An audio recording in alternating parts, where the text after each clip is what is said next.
अस्सलाम वालेकुम। शफीक अवान, खालिद कयूम और सलमान आबिद के साथ खबर की खबर लेके मैं हूँ इसाराना और आपको सलाम पेश करता हूँ इस दुआ के साथ कि ये दिन आपके लिए खैर व बरकत लेके आए और पाकिस्तान के लिए अच्छी खबरें लेके आए। अखबारात का एक पैकेज आपसे शेयर करना है। अखबारात ने आज कौमी अखबारात ने हेडलाइंस और उनकी अहम खबरें क्या हैं, एक नज़र देखते हैं।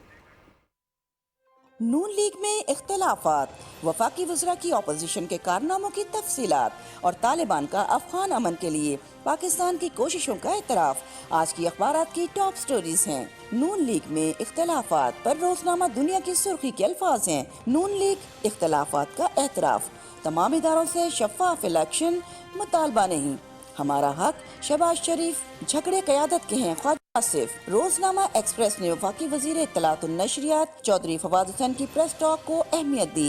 महंगाई की वजह से साबिक हुक्मरानों के कर्जे, मोटरवे करप्शन से एवन फील्ड खरीदे गए, चौधरी फवाद हुसैन। अफगान तालिबान का पाकिस्तान की कोशिशों का एतराफ, रोजनामा नवाए वक्त में नुमाया तौर पर शाया किया है। पाकिस्तान अफगानियों का दूसरा घर, दुश्मनी के ख्वाहिशमंद हमारी तारीख देख लें। दुनिया कश्मीर में भारतीय मजालिम बंद कराए, तालिबान। रोजनामा नई बात ने तालिबान के कश्मीर से मुतालिक बयान को अहमियत दी है। दुनिया कश्मीर में भारतीय जारियत बंद कराए, तालिबान। ऑपोजिशन लीडर शहबाज शरीफ के बयान को रोजनामा जंग ने सुर्खी में जगह दी। अल्फाज हैं, इदारे इंतखाबात शफाफ बनाए, शहबाज शरीफ। डेली टाइम्स ने अफगान तालिबान के बयान को हेडलाइन में जगह दी। Taliban laud Pakistan for supporting Afghanistan. The Nation की मेन स्टोरी वजीर आजम के बयान से मुतालिक है। Karachi coastal zone inclusion CPEC a game changer, PM. Dawn अखबार ने ऑपोजिशन लीडर शहबाज शरीफ के बयान को लीड स्टोरी के तौर पर लिया। Cantonment polls indicate parties win in 2023 says Shahbaz. Shahbaz Sharif के बयान को दी न्यूज ने कुछ इस तरह से शाया किया। Shahbaz expects institutions to ensure 2023 polls free fair.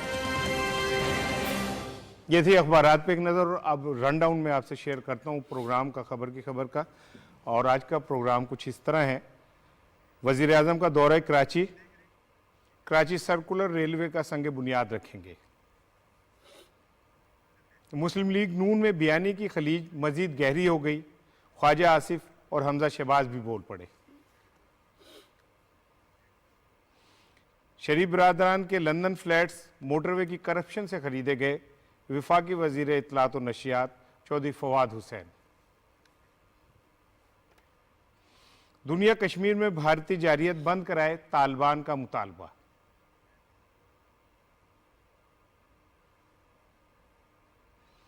बाबा जमहूरियत नवाबजादा नसरुल्लाह की 18वीं बरसी आज मनाई जाएगी।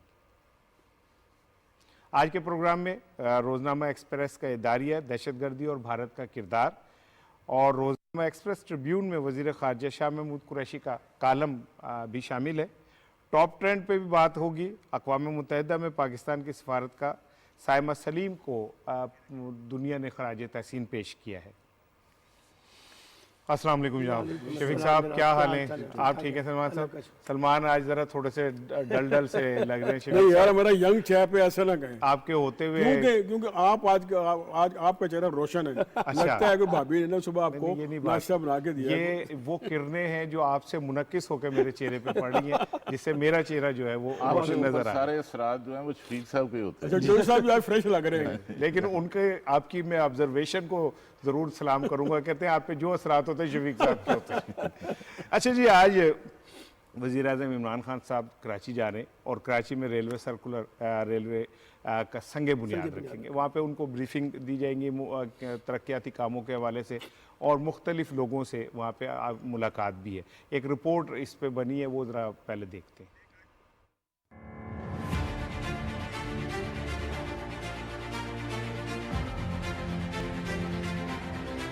कराची में बेहतरीन सफरी सहूलियात की जानिब वफाकी हुकूमत का एक और अहम कदम। शहर कायद में ग्रीन लाइन के मंसूबे के बाद अब कराची में ट्रेन दौड़ेगी। वजीर आजम इमरान खान आज कराची सर्कुलर रेलवे के मंसूबे का संग बुनियाद रखेंगे। सर्कुलर रेलवे के लिए बगैर फाटक नया ट्रैक बिछाया जाएगा और हर 6 मिनट बाद ट्रेन स्टेशन पर आएगी।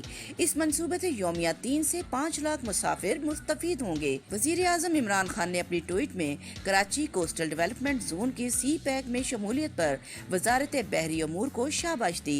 उन्होंने कहा कि कराची कोस्टल डेवलपमेंट जोन एक गेम चेंजर मंसूबा है और ये मंसूबा कराची को दीगर तरक्की याफ्ता शहरों की सफ में शामिल करेगा। इससे सरमायाकारी के मौके पैदा होंगे, माहीगीरों के लिए साहिल समंदर साफ होगा और कम आमदनी वाले अफराद के 20,000 नए घर बनेंगे। दौरा कराची के दौरान वजीर आजम को सिंध में पार्टी अमूर और तरक्याती कामों पर ब्रीफिंग दी जाएगी। वजीर आजम इमरान खान से मुख्तलिफ मसालिक के उलमाए कराम भी मुलाकात करेंगे।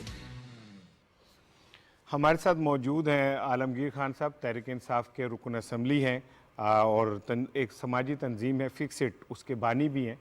आपको याद होगा पिछले दिनों सोशल मीडिया पे खासे मुतहरिक नज़र आए। ज़रा मैंने कहा उनसे इस कराची के सूरत हाल पर बात कर लें। अस्सलाम वालेकुम सर। वज़ीर आज़म आज दौरे पे हैं कराची के और वो जो रेलवे सर्कुलर का संग बुनियाद रखेंगे। आप समझते हैं कि विफाक के ज़िम्मे जो काम लगे थे एक मीटिंग में, हम किसी हद तक हुकूमत जो है उन पे अमल पैरा है? देखें, जो 1100 अरब रुपए का पैकेज का ऐलान हुआ था, 1100 में से 625 अरब का शेयर वफाक का था, यानी 625 अरब की स्कीमें वफाक ने के जिम्मे थी और बकिया जो तमाम स्कीम्स या प्रोजेक्ट्स थे वो सूबे ने करने थे। जो ताहाल हमें उस पर कोई ना पेशरफ नजर आती, ना वो उन मंसूबों की कोई बुनियाद नजर आती। जो हमारे पास प्रोजेक्ट्स हैं उसमें कराची सर्कुलर रेलवे, K4 पानी का मंसूबा, ग्रीन लाइन बसेस और नालों की सफाई, ये सब मंसूबे थे जिनके लिए पैसे रखे गए थे। आपने देखा कि नालों के ऊपर NDMA ने सफाई की, गुज्जर नाला, औरंगी टाउन नाला और महमूदाबाद नाला, जिस पर सिंध हुकूमत का ये ताउन मौजूद था कि उन्होंने वहां से इंक्रोचमेंट हटानी थी। 2 नालों पर स्टे ले लिया गया था कोर्ट की जानिब से, लेकिन वो अब वेकेट हो गया और उन नालों की सफाई भी जारी है। इस बजट में 35 अरब रुपए इन 2 नालों के लिए रखा। और ग्रीन बसेस का मंसूबा था, आपने देखा कि 40 बसें जो है वो कराची पहुंच चुकी हैं, चाइना से वो आ चुकी हैं और इस महीने इंशाल्लाह आपको ये पूरा जो हमारा मंसूबा है ग्रीन लाइन का, ये फंक्शनल होता नजर आएगा। कराची सर्कुलर रेलवे का इसकी फिजिबिलिटी तैयार कर ली गई है और इसका इंशाल्लाह सुबह वजीर आजम साहब इस प्रोजेक्ट को लॉन्च करेंगे। अच्छा सर, क्या वजह है कि जो सिंध हुकूमत है ये तो अवाम के फलाह के मंसूबे हैं और कराची की फलाह के मंसूबे, इसमें क्यों नहीं ताउन कर रही, कराची को क्यों नहीं ओन करती? देखिए, सिंध हुकूमत का जो ताल्लुक है, एक तो बड़ा अहम है पब्लिक अवाम को ये समझना कि इदारे 28 तरमीम के बाद सिंध हुकूमत के पास है। वफाक कोई भी काम करता उसमें सिंध हुकूमत के इदारों होना लाजिम होता, या तो वो हमें NOC दें कि हम उनके काम को का जिम्मा लेते हुए हम उनका राइट ऑफ वे लेते हुए उन मेगा प्रोजेक्ट्स को सरअंजाम दें, या वो खुद करें। आज आप देखते हैं कि ग्रीन लाइन बसेस ये वफाक और सूबे ने मिल के करनी थी। इसमें इंफ्रास्ट्रक्चर साइड वफाक का जिम्मा था, जो ऑपरेशन साइड थी वो सूबे का जिम्मा था, लेकिन सूबे ने हाथ उठा लिया इससे। आप देखते हैं कि कराची सर्कुलर रेलवे का पूरा राइट ऑफ वे सिंध हुकूमत के पास था, लेकिन वो नाकाम रहे उस पूरे ट्रैक को आजाद कराने में इंक्रोचमेंट से, और इसी पर उसने हमेशा अपनी बरहमी का इजहार किया। कराची रजिस्ट्री में हमेशा इन्होंने चीफ जस्टिस साहब ने CM पर बरहम हुए कि आप क्यों इसको वेकेट नहीं करा पा रहे, तो इसीलिए फिर वफाक ने इनसे ये जिम्मेदारी ली और आज आप देख रहे हैं कि फिजिबिलिटीज मौजूद है। बहुत शुक्रिया आलमगीर खान साहब, बहुत शुक्रिया बात करने का। शफीक साहब, जो आलमगीर साहब से अब बात हुई वो तो ये कहते हैं कि देखें वफाक तो जो है अपना काम कर रही है, लेकिन सिंध हुकूमत के ज़िम्मे जो काम थे वो नहीं हो रहे। एपेक्स कमेटी का इजलास करसे से नहीं हुआ क्योंकि सिंध हुकूमत जो है जो उस कमेटी के फैसले हुए थे उनसे भी विड्रॉ कर गई है और उस तरह चल नहीं पा रही। बिल्कुल राना साहब ठीक कह रहे हैं। पहले मैं ना जो आलमगीर खान साहब हैं उनके बारे में कहूँ, हो सकता है खालिद क़य्यूम साहब इस पर मज़ीद रोशनी डालें, लेकिन जो मेरी इंफॉर्मेशन है अब तक ये वाहिद MNA जो समाजी खिदमत पे इनको टिकट दिया गया है। ये काम असल होता है आपके इलेक्टेड मेंबर्स का जो सियासत में आते हैं, हो सकता है और भी हो, लेकिन फिर फी ज़माना जो है ये वाहिद है जिनकी समाजी खिदमत पे। अब आप बात कर रहे हैं कि सिंध गवर्नमेंट और सी पैक और Karachi circular station, Karachi circular railway मुझे सफ़र का ये एजाज़ हासिल है। हम फॉर फन गए थे कि देखें पूरा कराची की, और पूरे कराची को अहाता करती है। इतने शफीक पुराने हैं ये सर्कुलर, कब की बात हाँ, है? हाँ, मैं कराची बार्न हूँ। अच्छा तो ना शुरू से इब्तदाई तालीम वहीं पे, मौजू पे आते हैं वापस। अब देखें ये जो KCR है इससे कराची के लोगों की किस्मत बदल जाएगी। सही। ये अपना पंजाब में तो उन्होंने देखा ना, ऑरेंज ट्रेन दे दी, वो मेट्रो दे दी, असल हक कराची का था। और वो शहबाज शरीफ ने तस्लीम भी किया कि भाई पहला हक कराची का था। यानी जब चिड़ियाँ चुग गए खेत, आपको ख्याल है ये जो मनसूबा है KCR का, सिर्फ ये कराची के लोगों के लिए गेम चेंजर साबित होगा और कराची के लोगों को एक बाइज्जत सफ़र मुयसर आएगा। बिल्कुल सही। और ये अगर मुस्लिम लीग नून कैश कराती है कि ये अपना ऑरेंज ट्रेन और वो मेट्रो, तो ये कराची के लोगों के लिए एक नेमत है, क्योंकि पूरे कराची को सर्कल करता है। और जो कोस्टल डेवलपमेंट का जो प्राइम मिनिस्टर ने जिक्र किया है, ये KCR तो कराची के लिए, लेकिन जो कोस्टल डेवलपमेंट का प्रोजेक्ट है ये पूरे मुल्क के लिए गेम चेंजर साबित होगा। और उस पर CPEC के अंडर आ गया है। और चाइना को आप समझते हैं, चाइना डेवलपमेंट में कितना माहिर है। जहाँ अपने डेवलपमेंट जोन बनेंगे दूसरे ऊपर, लोगों को मज़ीद रोज़गार मिलेगा। और वो जो एक है ना कि कराची का जो अपना इंडस्ट्रियल हब है वो एक तरफ है, इससे निकल के ना कराची की आबादी और ट्रैफिक को भी फ़र्क पड़ेगा।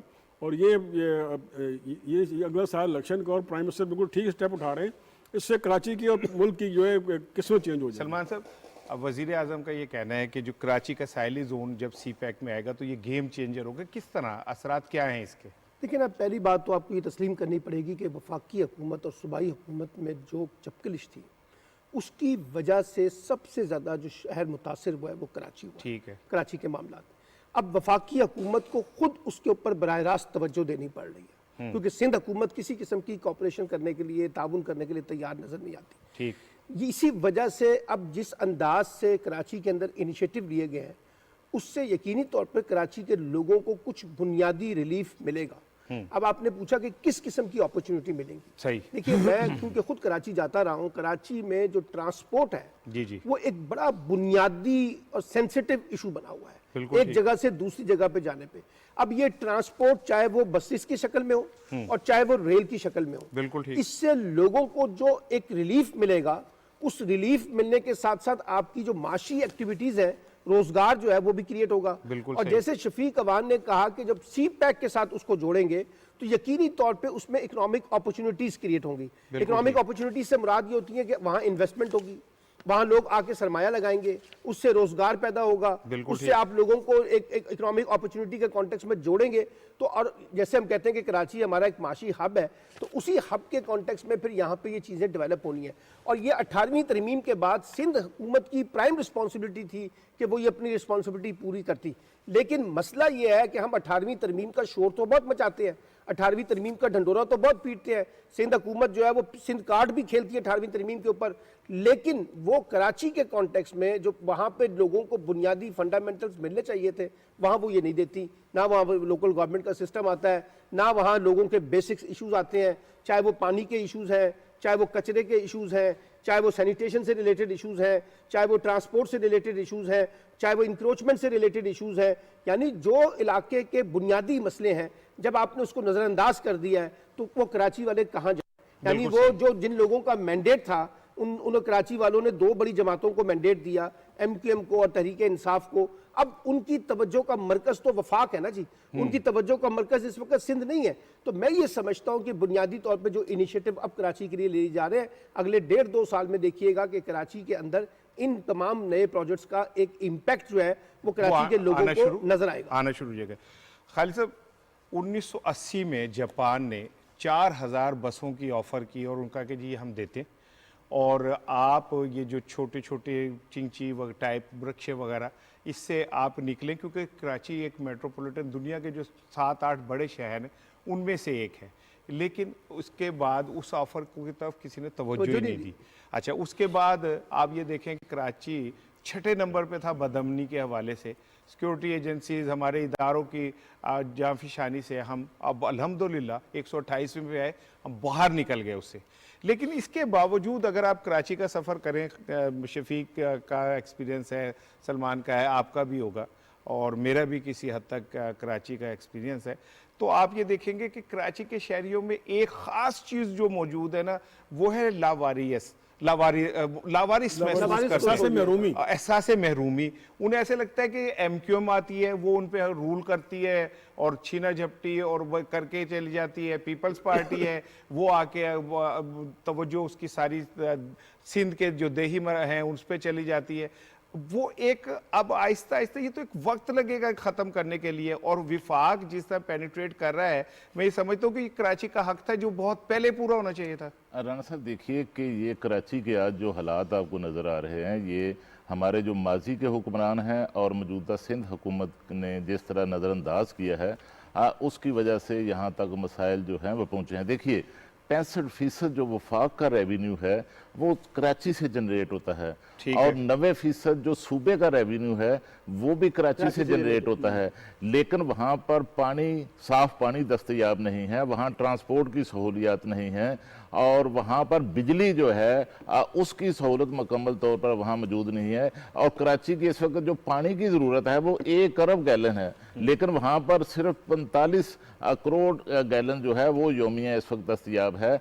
असल में ये है कि वज़ीर आज़म पाकिस्तान इमरान खान ने पिछले 25-30 साल बाद पहले वज़ीर आज़म हैं जिन्होंने कराची को ओनरशिप दी है, और कराची को पहली बार को बड़े मनसूबा जात जो हैं वो दिए गए हैं। और उसमें मैं आपको बताऊं, जापान की आप बात कर रहे थे, तो जापान ने ये जो कराची सर्कुलर रेलवे का प्रोजेक्ट है, इसमें भी जो है उनकी तरफ से एक स्टडी जो है वो सामने आई और उनकी तरफ से भी तावन की पेशकश की गई, लेकिन कोई हुकूमत इससे फ़ायदा नहीं उठा सकी। और बदकिस्मती ये है कि ये जो मंसूबा था ये 1980 तक तो कराची के अंदर आमदोरफ्त का सबसे बड़ा जरिया था, लेकिन फिर यहाँ ट्रेनें बंद होना शुरू हुई, मुसाफिर कम होना शुरू हुए, और फिर बिलाखिर 99 में ये मंसूबा ही बंद कर दिया गया।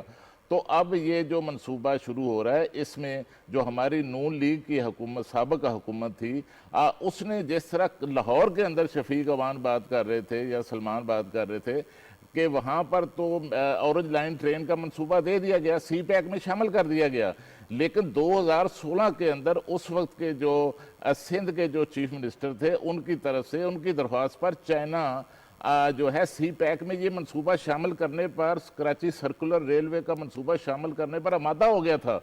लेकिन उस वक्त नून लीग की जो वफाक में हुकूमत थी उसने इस मंसूबे के लिए जो सोवरन गारंटियां दी जानी थी उस पर वो आमादा न हो सकी, जिस वजह से ये मंसूबा तखीर का शिकार हुआ। और इसी तरह जो दूसरा जिस मंसूबे का वहाँ पर अब बसें आ चुकी हैं ग्रीन लाइन पर, और नून लीग ये दावा करती है कि ये हमारे दौर का मंसूबा था। भाई आपके दौर में मंसूबा शुरू हुआ, लेकिन ये तय था कि ये 2018 से पहले मुकम्मल होगा, तो आपने 2018 से पहले इस मंसूबे को ओनरशिप क्यों ना दी, इसको मुकम्मल क्यों ना किया।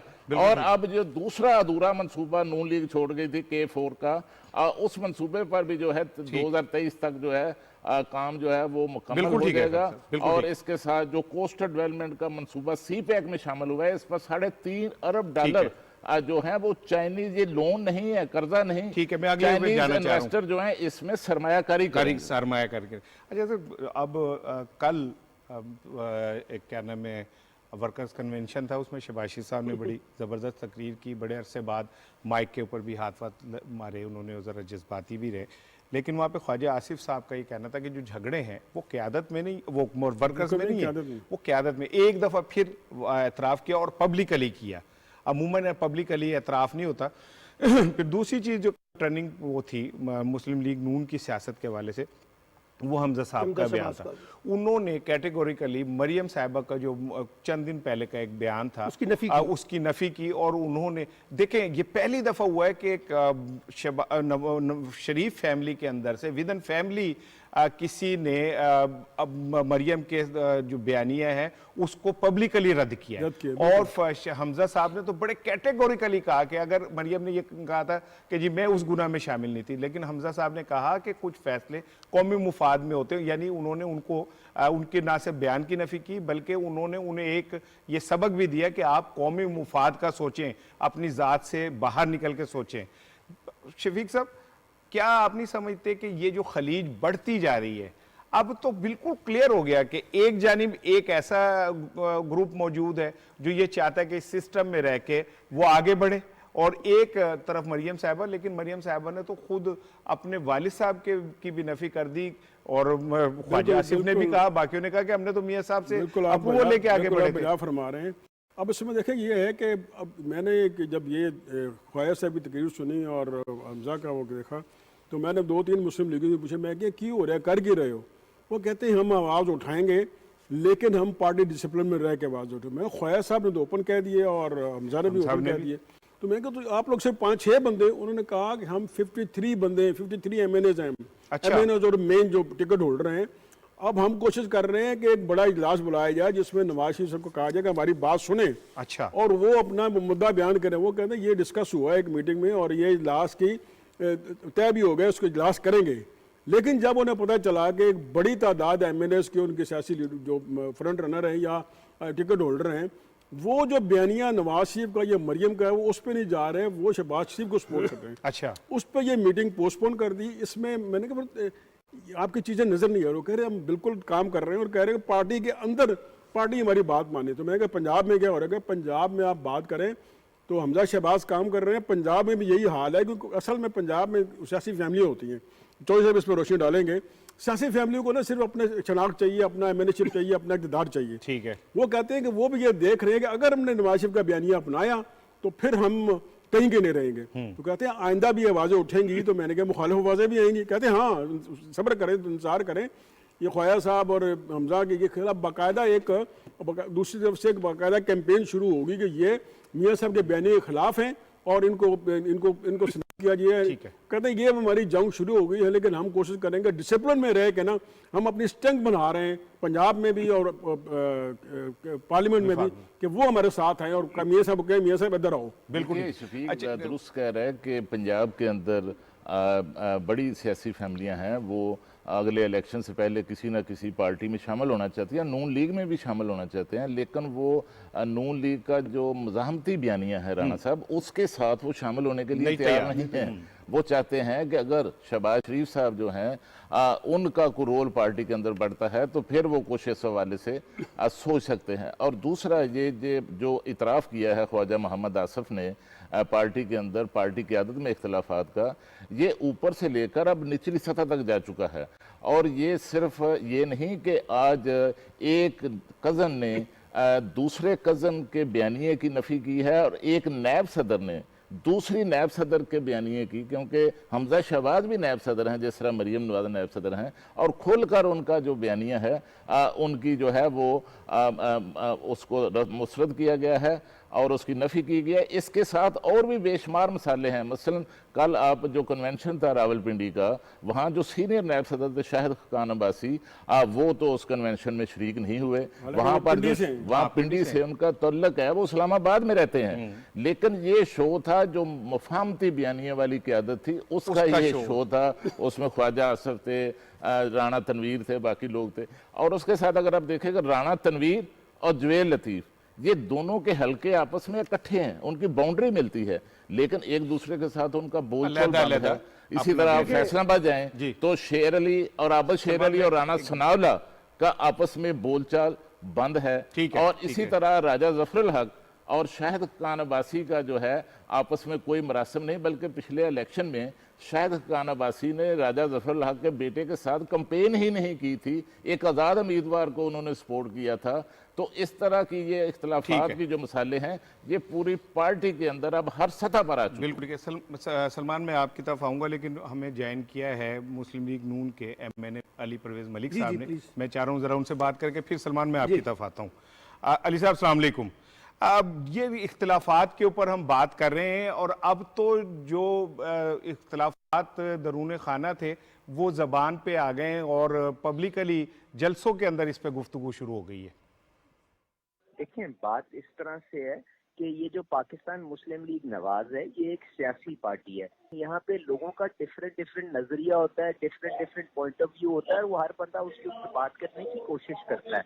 तो उसी तरह ख्वाजा साहब ने भी अगर किसी चीज का इजहार किया है तो ये कोई परेशानी की बात नहीं है। जिस चीज को आपको देखना चाहिए वो ये है कि किसी भी हमारे सीनियर लीडर को कोई भी फैसले के साथ अगर इख्तलाफ भी था तो उन्होंने जब भी पार्टी लीडरशिप ने फैसला किया है तो उसके पीछे लबैक का है। तो यही वो ट्रेडिशन है जिसको हम आगे लेके जाना चाहते हैं और लोग अपनी बात कर सकते हैं। बिल्कुल उनको अपने माइंड में जो चीजें हों, खदशात हों, वो इजहार भी करना चाहिए। मेरी जाती तौर पे ये ख्वाहिश होती है या कोशिश होती है कि जो आपने चीजें डिस्कस करनी हो वो पार्टी के फोल्ड के अंदर रह के करें और इस तरह से बेहतर हो कि हम इस तरह पब्लिक स्फीयर के अंदर ला के अपने डिफरेंट पॉइंट ऑफ व्यूज का इजहार ना करें और ये काम पार्टी के अंदर होने। बिल्कुल ठीक है, आपने कहा कि पार्टी के अंदर होने चाहिए, लेकिन अब जलसों में चले गए।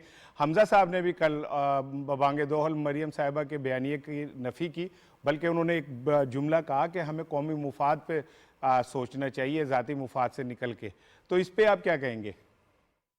देखें, आप किसी जब ओहदे की कोई मेयार रखते हैं या आइन के अंदर वो चीज लिखते हैं तो उसके पीछे कोई ना कोई दानिश, कोई ना कोई मंतक होती है। अभी आपके सामने चेयरमैन नैब साहब वाला भी मामला चल रहा है और ये उसी तनाजुर के अंदर ये गुफ्तगू हो रही थी। तो बिल्कुल ये पॉइंट ऑफ व्यू है जिसका उन्होंने इजहार किया है, पर उन्होंने ये भी साथ साथ आपको बताया कि पाकिस्तान मुस्लिम लीग की क़यादत ने, जिसके अंदर सीनियर क़यादत मियां साहब मौजूद थे, बाकी मियां शहबाज साहब मौजूद थे, बाकी सीनियर लीडरान थे, उन्होंने जब इसके ऊपर डिस्कशन की, खित्ते की सूरत हाल देखी, उसके बाद जब उन्होंने फैसला किया तो सारे पार्टी के लोगों ने, चाहे वो इसके फेवर में थे, इसके खिलाफ थे, सब ने उस फैसले के पीछे लबैक का और एक्सटेंशन को वोट दिए। अब बात यह है क्योंकि मरियम साहिबा उस पार्लियामान के अंदर मौजूद नहीं है, आप उनका पॉइंट ऑफ व्यू जरूर अपनी जगह पे ये कायम है, उन्होंने उसके बाद अपना इजहार भी किया। अब वो उन्होंने अली परवेज़ मलिक साहब ने दो बातें की।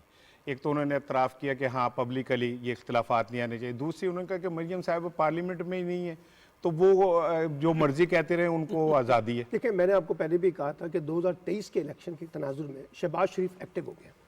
अब ये शहबाज शरीफ ग्रुप जो है ना, रोज़ाना की बुनियादों पर वही कुछ करेगा जो मरियम बात कर रही है उसका कॉन्ट्राडिक्ट करेगा, और ये इस तरह की कॉर्नर मीटिंगें इस्तेमाल होंगी और मुख्तलिफ जो लोग जो शहबाज शरीफ के ख्याल है जिसमें हमजा शहबाज भी सामने पेश होंगे। ये कॉन्ट्राडिक्शन तो देखिए ना पार्टी के अंदर अब उभर के सामने आ गया है।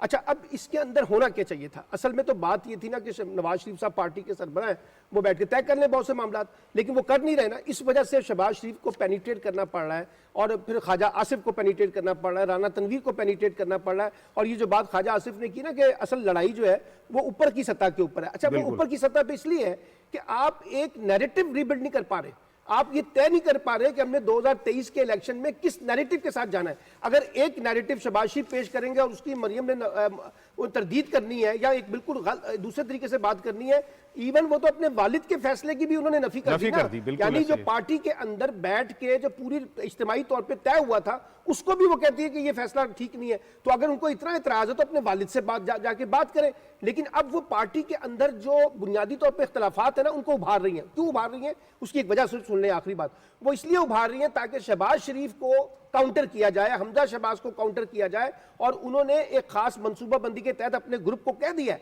कि रोजाना की बुनियादों पर इस तरह के कॉन्ट्रडिक्शंस को उभारा जाए ताकि शहबाज शरीफ साहब को भी एक दबाव में लाया जाए। और शहबाज शरीफ जो है वो चाहते हैं कि जनाब सारे मामलात नवाज शरीफ साहब तय कर ले, लेकिन वो तय नहीं कर पा रहे। इस वजह से वो कॉन्ट्रडिक्शन जो है रोजाना की बुनियाद पे उभर के सामने आ रहा है। बिल्कुल ठीक है, वो पंजाबी में कहते हैं खेडेंगे ना खिडावांगे, बीच पसूड़ी पावांगे, वो वाली बात है। एक ब्रेक लेते हैं, ब्रेक के बाद दोबारा आपके पास आते हैं।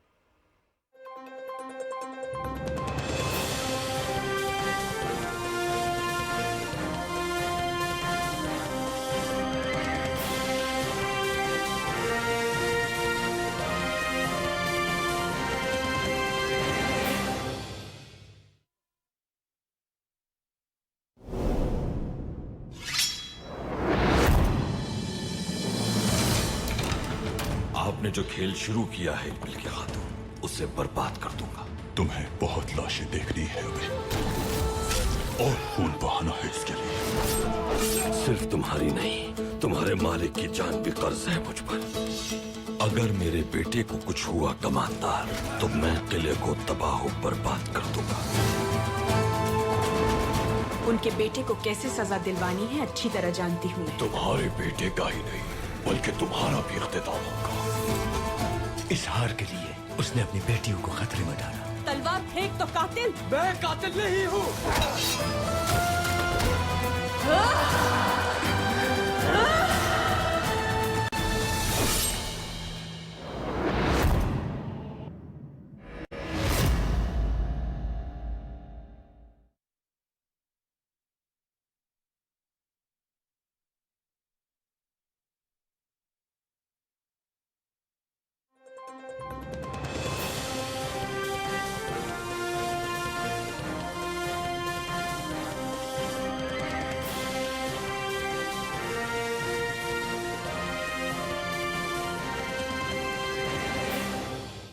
वेलकम बैक नाज़रीन।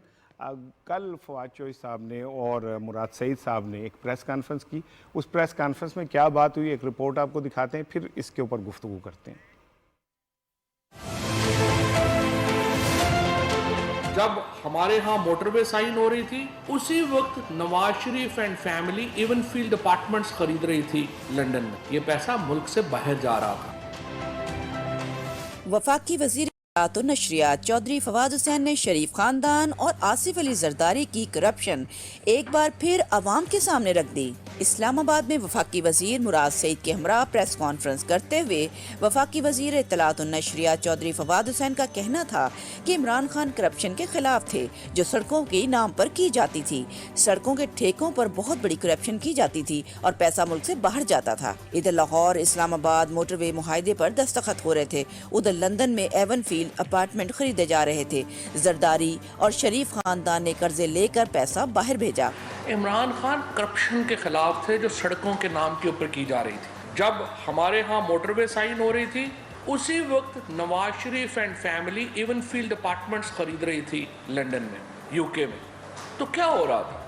ये हो रहा था कि आप सड़कों के जो रेट्स हैं, सड़कों के जो ठेके हैं, उनके नाम के ऊपर बहुत बड़ी करप्शन कर रहे थे। और ये पैसा फिर किधर जा रहा था? ये पाकिस्तान में नहीं लग रहा था, ये पैसा मुल्क से बाहर जा रहा था। वफाकी वजीर का कहना था कि अपोजिशन मगरमच्छ के आंसू बहा रही है, लेकिन इन्हीं की वजह से पाकिस्तान इस जगह पर पहुंचा है। वजीर मुवासलात मुराद सईद का कहना था कि पाकिस्तानी कौम का पैसा सेहत और तालीमी सरगर्मियों में लग सकता था, लेकिन पीपल्स पार्टी और नून लीग ने ज़ाया किया। नून लीग के दौर में महंगी सड़कें बनी, लेकिन PTI ने सस्ती सड़कें बनाई। वफाकी वजीर ने सड़कों पर करप्शन का मामला पार्लियामेंट और पब्लिक अकाउंट्स कमेटी में लाने का ऐलान किया।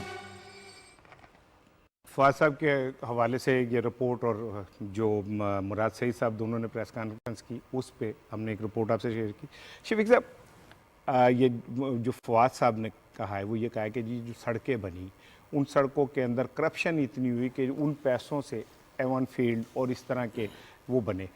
इस हुकूमत में भी एक स्कैंडल सामने आया और रिंग रोड रावलपिंडी के हवाले से, लेकिन उसकी खूबी ये थी कि वो स्कैंडल उसमें कोई रिश्वत लेने या खराबी पैदा होने से पहले ही उसे पकड़ लिया गया, और ना सिर्फ पकड़ लिया गया बल्कि जिम्मेदारों को उसकी सज़ा भी मिल गई।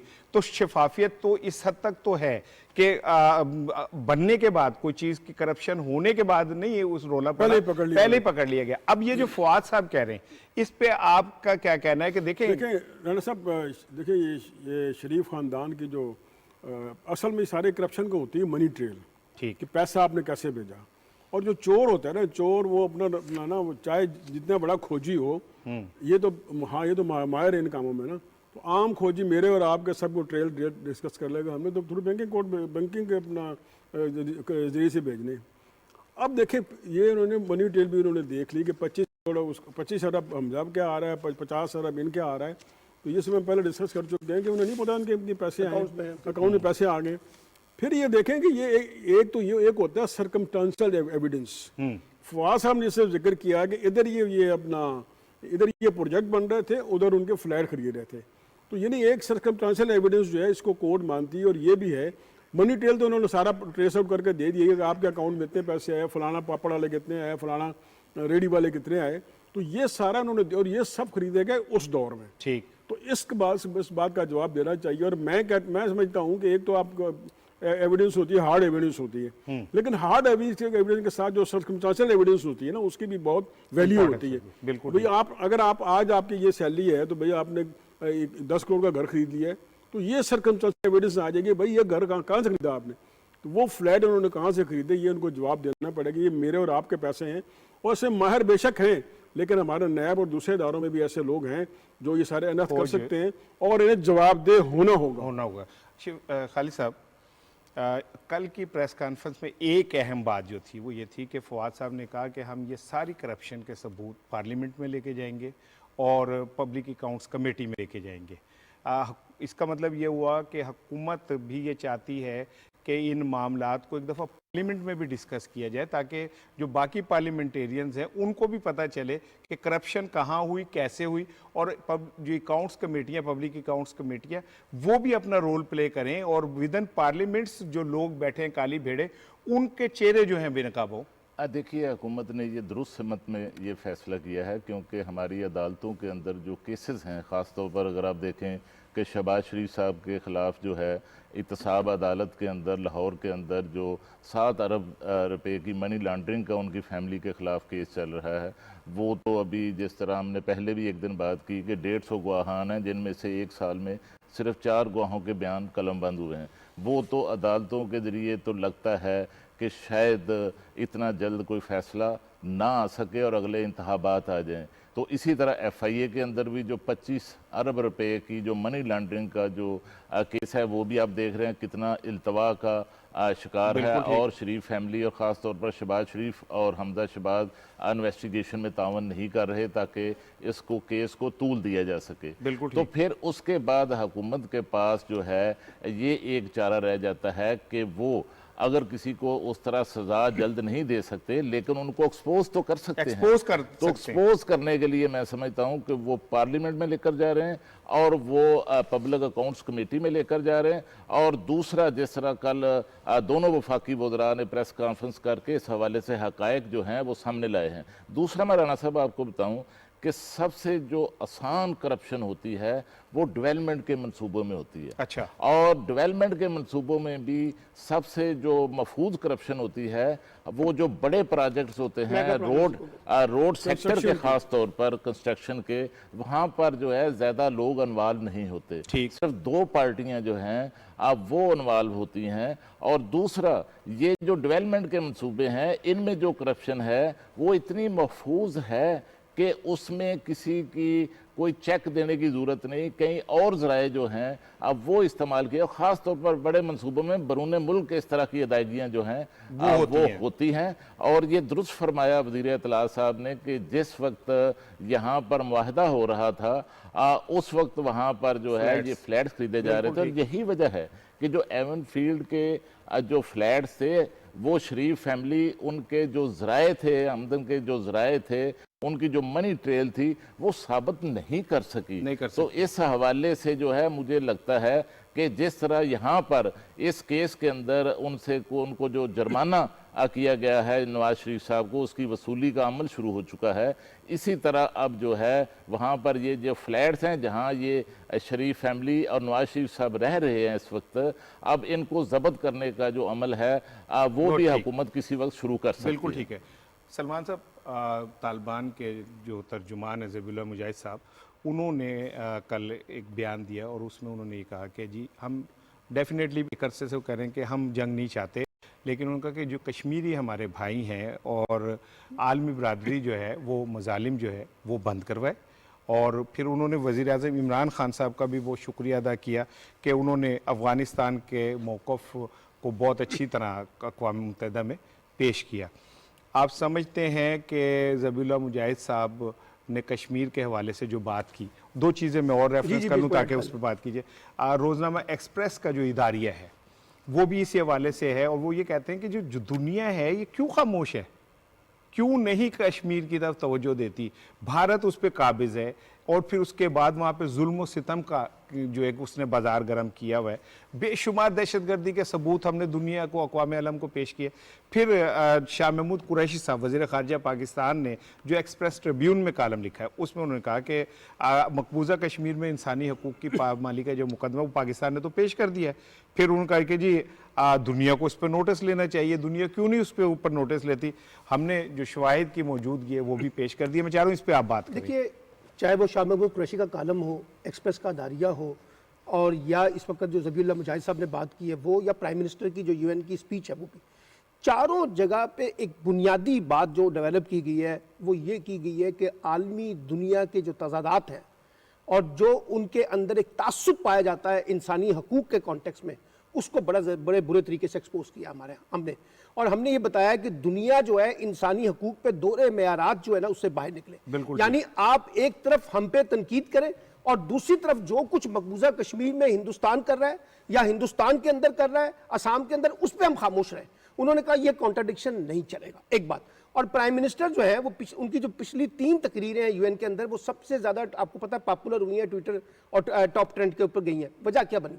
इसलिए कि जिस अंदाज से उन्होंने भारतीय चेहरे को, जो हिंदुआता की जो सियासत है, जो आरएसएस का एजेंडा है, जो मोदी की जहनियत है, उसको जिस तरह से एक्सपोज किया है, आज पूरी दुनिया के अंदर ह्यूमन राइट्स वॉच हो, एमनेस्टी इंटरनेशनल हो, यूरोपियन यूनियन हो, सारे ये बता रहे हैं ना कि वहां पे बड़ी सख्त वायलेशन हुई है। और ये दस्तक दी है प्राइम मिनिस्टर ने, याद रखिएगा। उन्होंने कहा कि अगर आप ह्यूमन राइट्स वायलेशन के ऊपर भारत का रास्ता नहीं रोकेंगे तो आप एक नई जंग को जो है ना दावत दे रहे हैं, पाक भारत ताल्लुकात के तनाजुर में भी। और दुनिया इन कॉन्ट्रडिक्शंस को देख रही है। देखिए, जब दुनिया के अंदर ये बात, याद देखिए, जो यूएन का इदारा है ना जी, इसकी अहमियत कब आएगी? ये साठ साहब, उस वक्त आएगी ना जब ये अमली तौर पे कुछ करके दिखाए। हम हर बरस जाके वहां पे भारत के बारे में तनकीद करते हैं, उनके दौरे मेयारात को लेके आते हैं, शवाहिद पेश करते हैं और तमाम एविडेंस वहां पे पेश करते हैं, लेकिन आपका यूएन जैसा इदारा भी जो है ना वो आपको बेबस नजर आता है, खामोश नजर आता है। तो मेरा ख्याल है कि भारतीय दहशतगर्दी के कॉन्टेक्स्ट में जिस तरह से पाकिस्तान चीजों को एक्सपोज कर रहा है, उस पर आलमी दुनिया को हर सूरत में नोटिस लेना चाहिए। अगर वो ये नोटिस नहीं लेती तो भारत के साथ साथ आलमी दुनिया और वो बड़ी ताकतें जो है वो भी मुजरिमाना गफलत का मुजाहरा कर रही है। अच्छा, अब वजीर आज़म इमरान खान की जो अक़वाम मुत्तहिदा में तकरीर थी, मैं चारों से बड़ी दिलचस्प है, वो आपसे शेयर करूं। वहाँ पे तमाम ममालिक के सरबराहान ने खिताब किया। अमेरिका था, जर्मन था, चीन था, भारत था, सऊदी अरब था, मिस्र था, यू जस्ट नेम, फ्रांस, रूस, मलेशिया, ऑस्ट्रेलिया, बेशुमार ममालिक। लेकिन जो सबसे ज़्यादा तकरीर देखी गई वो प्राइम मिनिस्टर इमरान खान साहब की थी। 3.5 लाख लोगों ने वो तकरीर देखी। अभी ये तकरीर वर्चुअल थी, वहां पे जाकर गए थे। हाँ, वो जिन लीडरों का आप नाम ले रहे हैं उन्होंने लाइव थी। अच्छा, जो मोदी सरकार है उन्होंने, उनकी तकरीर इससे आधे लोगों ने देखी। बाइडन उससे भी कम चले गए, बाइडन चंद हजार में, चीनी सदर उससे भी कम चले गए। पाक वजीर आज़म इमरान खान नंबर 1 रहे। पूरी दुनिया जो है वो इमरान खान के विजन को तस्लीम कर रही है। पूरी दुनिया के लिए एक कशिश है इमरान खान। पूरी दुनिया के लिए इस वक्त इमरान खान का कहा हुआ जुमला मैटर कर रहा होता है। शफीक साहब, मैं इस पे नहीं बात करूंगा, मैं आपसे आपके एक दोस्त के ऊपर बात करूंगा। आज बाबा जमहूरियत नवाबजादा नसरुल्लाह साहब के 18वीं बरसी है। आपके बड़े उनसे ताल्लुकात हैं। मैं चाह रहा हूँ उनके हवाले से कोई चीज़ आप एक शेयर करें। हम उन्हें खराज तहसीन पेश करते हैं कि जमहूरियत के लिए उन्होंने हम पूरी ज़िंदगी आखिरी दिन तक मुसलसल जैद मुसलसल की। क्योंकि नवाबजादा साहब का बाबा जमहूरियत इसलिए कहते हैं कि उन्होंने जमहूरियत के लिए हमेशा स्ट्रगल की। गो के बीच में एक आध ऐसा दौर आया कि मार्शल आ गया, लेकिन सारी उम्र उन्होंने अपना जमहूरियत के लिए अपनी ज़िंदगी वक्फ कर दी। और ज़रा हम प्रेस कॉन्फ्रेंस करते थे, उनके यहाँ जाते थे, वो आम अपना पेश करते थे। फिर जो उनके उनके ना एक मर्तबान होता था, अच्छा, मुस्लिम काजू दूसरी चीज़ें बड़ी खाओ मरो ए खाओ। वो बड़े साफियों के बड़े वो फ्रेंडली थे। फिर उनका लंगर भी चलता था। फिर मैंने उनसे पूछा कि नवाज साहब, मैंने जियो का एक इंटरव्यू किया, मैंने कहा ये आप बताएं कि ये जो हम बात करते हैं सियासतदान का वजाहत कर देते हैं या तरदीद कर देते हैं। कहते हैं यार वो सराइकी वो कमलिया जेड़ी गल तेन वजाहत आ जाए ना वो तस्दीक पक्की हुई थी। अच्छा, ये मुझे फिक्र उनका याद है। और ये मैंने उसका जो प्रोमो भी लिया था। अजीम आदमी, अल्लाह उनको मफ़रत कर ले, अल्लाह उनके दर्जात बुलंद करे। बहुत खिदमत की इस पाकिस्तान की, और वो ट्रू पाकिस्तानी थे। और देखिए राणा साहब, नवाबजादा नसरुल्लाह मरहूम के दुनिया से जाने से हमारी जो अपोजिशन है वो ख्वाब वो किसी दौर की भी अपोजिशन है वो यतीम हो गई, इसमें कोई शक शुबे वाली बात नहीं है। और देखिए कि उनका जो सबसे बड़ा, हमने अपने होश में देखा, हम नवाब साहब के पास जाते थे, जो सबसे बड़ा उनका रोल था कि आग और पानी को, पीपल्स पार्टी और नून लीग आग और पानी थे, और उनको एक प्लेटफार्म पर उन्होंने नवाब साहब ने इकट्ठा किया। और फिर उनको एक मायूसी भी हुई, मैं आपको बताऊँ। अच्छा, जब ARD जो है वो तश्कील दी गई नवाबजादा साहब की कोशिशों से, पीपल्स पार्टी को उन्होंने आमादा किया बेनज़ीर भुट्टो को नवाज शरीफ की साहब के साथ, उनकी जमात के साथ अलायंस करने पर, तो देखिए उससे ज़ाहिर है कि अमलन जो सबसे बड़ा फ़ायदा होना था नून लीग को होना था। तो जब नवाज शरीफ साहब नवाब साहब को बताए बगैर अचानक डील करके जब सऊदी अरब चले गए, तो उस पर मैंने नवाब साहब को इतना परेशान कभी नहीं देखा जितना उस दिन जितना वो जो है उस वक्त इस माहदे के साथ वो हुए थे। और आज जो अपोजिशन की हालत हम देख रहे हैं, तो अगर नवाब दादा नसरुल्लाह मरहूम होते तो अब हमारी जो अपोजिशन है ये इतनी तकसीम अपोजिशन ना होती, ये एक प्लेटफॉर्म पर होती। और इसमें जो अपोजिशन की तकसीम का जो जिम्मेदार हैं, नून लीग भी इसको जिम्मेदार करार देती है कि जो हमारे मौलाना फजलुर रहमान है इस वक्त सरबराह हैं, वो पूरी अपोजिशन को मुत्तहद रखने में नाकाम हो गए। एक शेर है लगभग इस तरह का, कोई लफ्ज़ आगे पीछे हो जाए कि अपना ज़माना आप बनाते हैं अहले दिल, हम वो नहीं कि जिनको ज़माना बना गया। ये साइमा सलीम जो हैं हमारी एक ऐसी हीरो है जिसने हमारा सर फ़ख्र से बुलंद किया। एक शॉर्ट दिखाता हूँ मैं, फिर इसके बाद प्रोग्राम का वक्त ख़त्म हो रहा है, 2 जुमले कहूँगा। My delegation is exercising its right of reply in response to the statement made by the Indian representative. Jammu and Kashmir neither is a so-called integral part of India, nor is it India's internal matter. India remains in occupation of an internationally recognized disputed territory whose final disposition needs to be decided in accordance with the democratic principle of a free and impartial plebiscite under the United Nations auspices as provided for under new. ये हैं साइमा सलीम, और अल्लाह ने इन्हें जो बीनाई दी है वो शायद हम लोगों को भी नज़र आए। साइमा सलीम ने अपने रास्ते में आने वाले आंखों के इस अंधेरे को अपनी ज़िंदगी का अंधेरा नहीं बनने दिया। आज वो हम फ़ख्र से कहते हैं कि वो पाकिस्तान को रिप्रेजेंट कर रही हैं अक़वाम मुत्तहिदा में, और आपको एक झलक दिखाई किस एतमाद के साथ वो बात कर रही थी। हमारा पूरी टीम का खबर का सारी टीम का उन्हें सलाम पेश करते हैं। आज का प्रोग्राम ख़त्म हो रहा है, लेकिन एक और ख़ातून का मैं जिक्र करना चाहूँगा जिसने अक़वाम मुत्तहिदा में एक और ख़ातून ने कल एक अजीम कारनामा अंजाम दिया, जिसे मैं चाहता हूँ कि हम सब सलाम पेश करें। वो ज़रा सा कारनामा दिखाना चाह रहा हूँ आपको। I do think that this is an incorrect interpretation of this decision. I think the decision has been manipulated once again when what we have done, this committee does not take any decisions concerning measures against Israel nor against the Jewish people. And I think that that is turning this meeting into a politicized circus. Some of the what we have just heard from the delegate of Israel is opening up the discussion on the debates, and the decision that we have just taken does not reflect any of that. Only the chair can request a minute of silence. So with your indulgence, let me request, Mr. Chairman. ये Cuba की सिफारतकार हैं जो अक़वाम मुत्तहिदा में थी। Israel के सफ़ीर ने एक लंबी तकरीर करके और चेयरमैन की मर्ज़ी के बगैर ही कहा कि जी खड़े हो जाएं और ट्रिब्यूट दें उन लोगों को, यहूदियों को जिन्होंने यूँ किया और यूँ किया। इस पे ये ख़ातून, अजीम ख़ातून ने कहा कि जनाब बात ये कि ये तो आउट ऑफ द वे एक सियासी सर्कस बना दिया आपने अक़वाम मुत्तहिदा को। फिर उन्होंने कहा कि अगर आपने किसी को ट्रिब्यूट ही देना है शोहदा को तो फ़लस्तीनियों को दें। और फिर इस खातून ने पूरे ऐवान को कहा खड़े होकर फ़लस्तीनी शोहदा के लिए आप एहतराम में खड़े हों, 1 मिनट खड़े होके, और फिर उसके बाद पूरे जो हाल था वो क्लैप करता रहा फ़लस्तीनियों के लिए, और हम भी क्लैप करते और इस अजीम खातून को हम भी सलाम पेश करते जिसने फ़लस्तीन का मुकदमा इस बहादुरी से लड़ा। आपको सलाम है। आज के प्रोग्राम का वक्त ख़त्म होता है, कल इंशाल्लाह मुलाकात होगी। अपना ख्याल रखिएगा। अस्सलाम वालेकुम।